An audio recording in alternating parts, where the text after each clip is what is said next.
Normally when we talk about prejudice and discrimination, we are often talking about it in reference to different racial groups or different ethnic groups.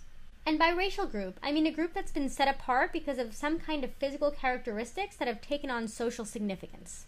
And I think that this last part is really key because as a society, we really do behave as though some physical characteristics have more meaning than other physical characteristics.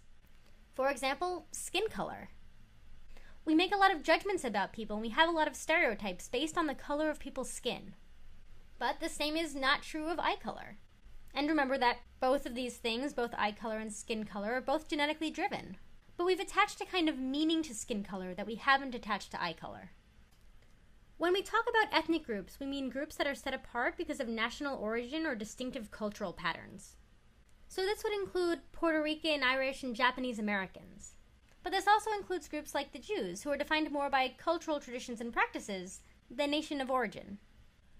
But while prejudice can be based on race and ethnicity, it can also be based on other factors like power, social class, or prestige. By power, we mean economic and political power, or even the power to control your own life. Groups with a lot of political power can get their candidates in office, and those candidates can then protect their interests. The same cannot be said of minority groups. These groups don't have as many members as majority groups, and therefore can't always swing the vote in their favor. At the same time, unfair hiring policies may lead to only low-wage jobs being available for minority groups. Laws might also limit where people can live or eat or go to school. And all these things can limit the sense of control that people have over their own lives. And that's actually not a very good house. Hold on, I'm going to take a moment to redraw that. When we talk about social class, there's always one important point to consider, and that's that status is relative.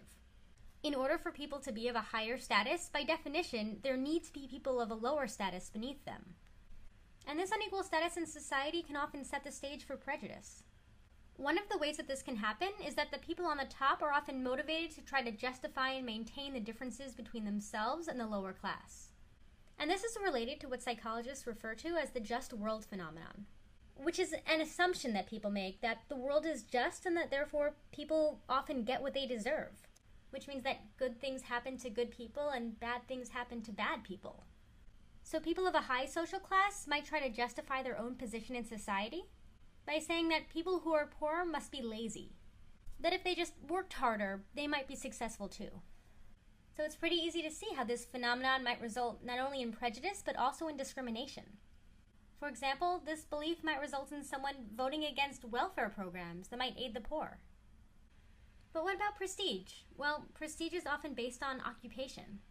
And as it turns out, high prestige jobs like being a doctor or a lawyer often go to dominant group members, while lower prestige jobs like sanitation workers or the service industry are more likely to go to minority group members.